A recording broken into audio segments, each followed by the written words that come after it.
students, you are watching Study with Giri Sisters. My name is Neha Giri. Okay, we were continuing chapter 2, that is ratio, and completed up to exercise 2.2. And in the exercise 2.3 we have completed up to question number 5 in my last video. Today I am going to start with the question number 6. Okay, then let's begin.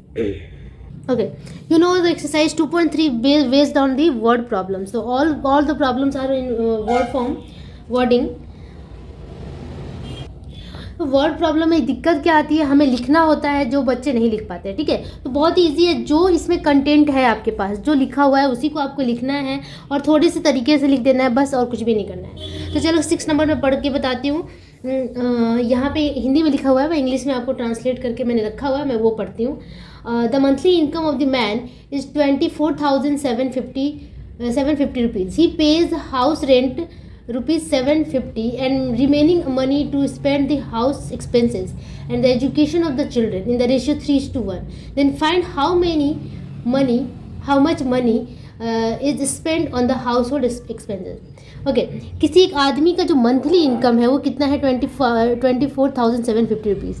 इतना वो क्या कर देता है कि house rent में इसने spend कर दिया, खर्चा कर दिया. ठीक है, तो इस वाले मनी में से इतना खर्चा माइनस कर देंगे. ठीक है, इतना उसने क्या किया, हाउस रेंट में दे दिया. उसके बाद जो रेस्ट मनी बचता है उसको वो 3:1 के रेशियो में दो जगह पे डिस्ट्रीब्यूट कर देता है. कहाँ, एक तो एजुकेशन ऑफ चिल्ड्रन में और दूसरा हाउस होल्ड एक्सपेंसेस में.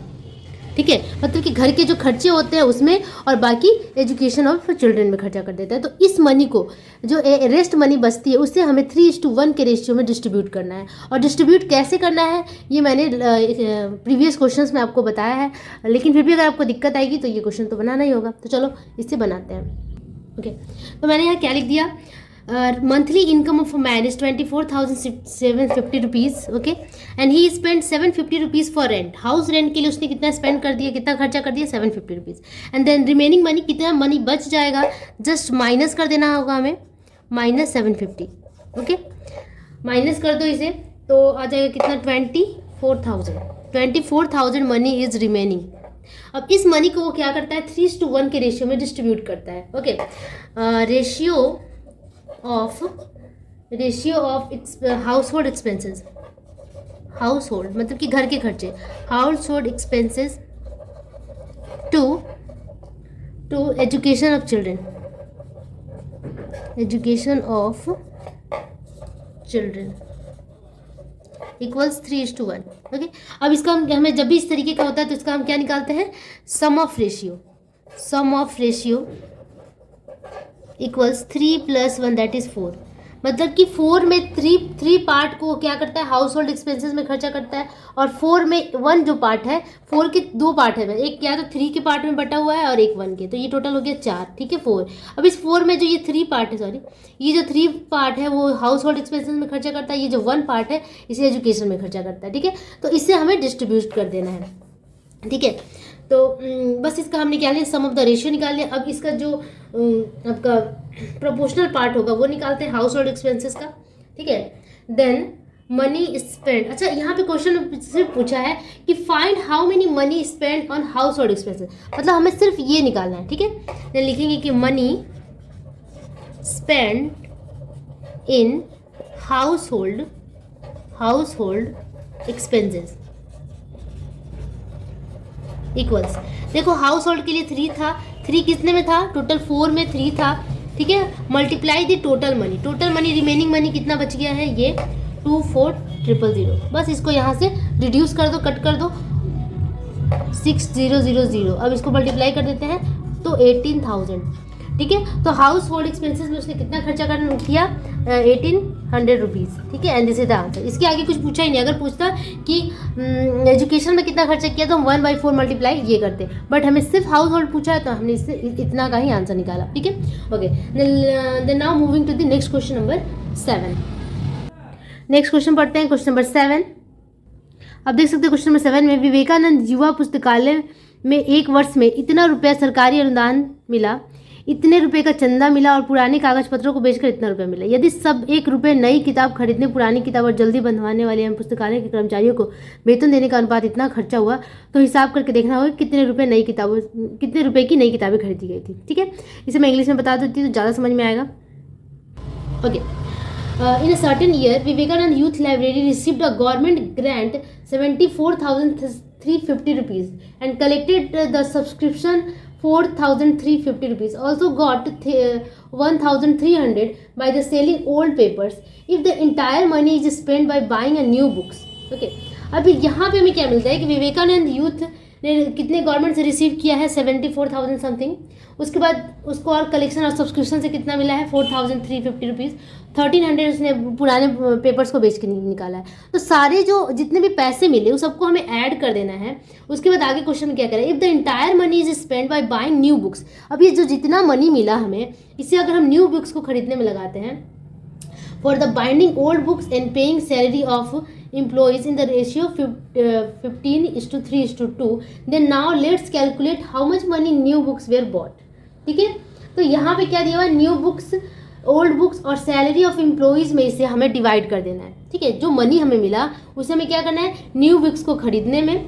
नेक्स्ट ओल्ड बुक्स को बाइंडिंग द ओल्ड बुक्स को बाइंड कराने में and paying salary to employees को करने में का जो रेशियो है वो दिया गया है 15:3:2. इस रेशियो में हमें इस मनी को डिस्ट्रीब्यूट कर देना है. ठीक है, तो बस. और उसके बाद डिस्ट्रीब्यूट करने के बाद बोल क्या रहा है, now calculate how much money new books were bought. मतलब सिर्फ डिस्ट्रीब्यूट किसका करना है, न्यू बुक्स के लिए. ठीक है, तो जब आगे क्वेश्चन बनाऊंगी तो और अच्छे से समझ में आएगा.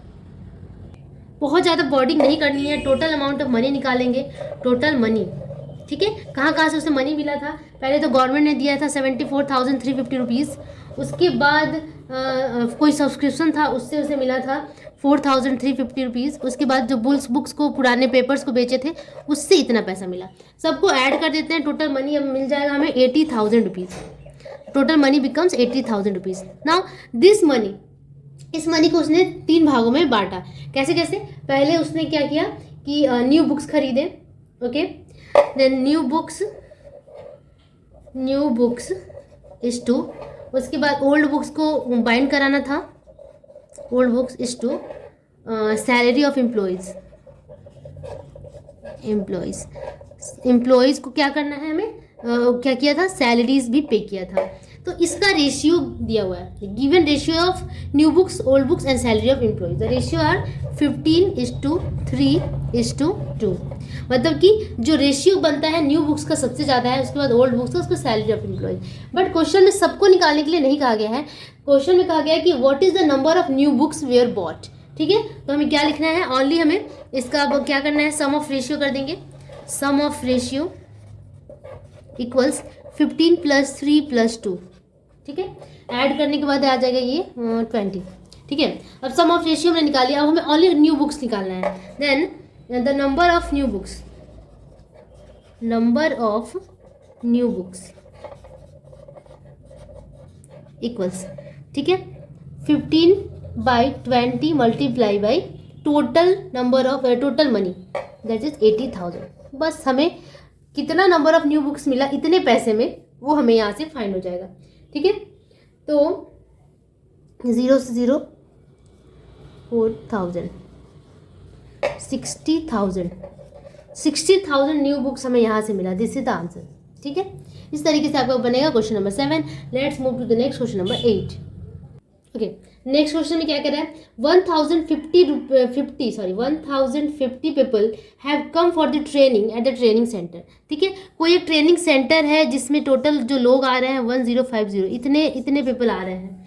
दे were asked to sit in the 3 big houses in the ratio 11:3:3 इस रेशियो में 3 बड़े बड़े कमरों में उसे रखा गया है. ठीक है, इस रेशियो में रखा गया है. Then find how many people will sit in each room में कितने लोग बैठे थे, ये हमें फाइंड करना है. क्योंकि this is given in the ratio form, we have to find the actual people who seated in the each room. ठीक है, तो हमें क्या करना होगा, पहले तो आपको ये लिखना होगा what is the total number of people are there. ठीक है, देन तो total number of people equals 1050. Okay, then next is given number of people seated in 3 different room. Rooms in ratio, ratio उसका दिया हुआ है 11:3:3 whole 1/2। ये देखो कि रेशियो बड़ा ही टिपिकल अजीब सा दिया हुआ है। इससे पहले तो चेंज कर लेते हैं। 11:3:3 2 6 6 + 1 7 7/2। इसी तरीके से करते हैं ना 3 होल 1/2। तो इसको क्या करते हैं मल्टीप्लाई, और जो आता है 3 2 6 उस 6 को इस 1 के साथ ऐड कर देते हैं, तो ये हो गया 7/2। ठीक है, अब यहाँ पे भी देखो ये फ्रैक्शन फॉर्म में है, तो इससे हमें नॉर्मल फॉर्म में चेंज करना होगा। तो इस नॉर्मल फॉर्म में चेंज करने के लिए हमें क्या करना होगा कि ये जो नीचे में 2 दिख रहा है 2, इसे हमें ऐसा करना होगा कि सबको 2 2 से मल्टीप्लाई करना होगा। ठीक है, ये टोटल रेशियो को 2 से मल्टीप्लाई कर देंगे। ठीक है, 11 × 2 प्लस इस 2 का साइन 3 × 2 इस 2 2 × 7/2। इससे इस 2 को हटाने के लिए सबके साथ 2 को मल्टीप्लाई करने से फ़ायदा क्या होगा कि ये 2 2 2 सब तो कैंसिल होकर वही चीज़ दोबारा आ जाने वाला है। तो ये सारा बैलेंस्ड है। ठीक है, ये आप मत समझना कि ये 2 कहाँ से आ गया। ठीक है, ये पूरा बैलेंस है। अगर मैं ये 2 से ये 2 कैंसिल और इस 2 को तीनों को कैंसिल कर दूं, क्योंकि इस 2 में डिवीजन होता है और सब डिवाइड हो जाता है, कट जाता है, तो फिर वही चीज़ वापस आ जाना है। तो ये 2 बस बैलेंस करने के लिए है। तो इस 2 से ये 2 कैंसिल हो गया और ये हो गया 22:6:7। Now this is the required ratio of the number of people sitting in each room. Okay, now just sum of the ratio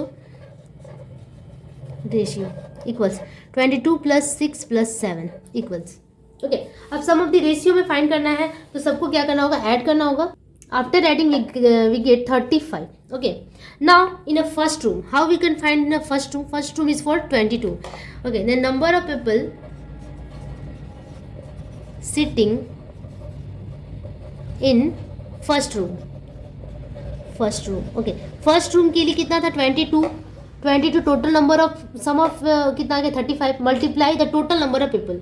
सारे में एक ही रूल हमें फॉलो करना है, जितने भी मैथ्स बनाने हैं रेशियो के सब में एक ही रूल फॉलो करना है। ठीक है, अब इस 35 को 1050 से डायरेक्ट कट करने पे 30 टाइम्स में ये कट हो जाता है। 30 ×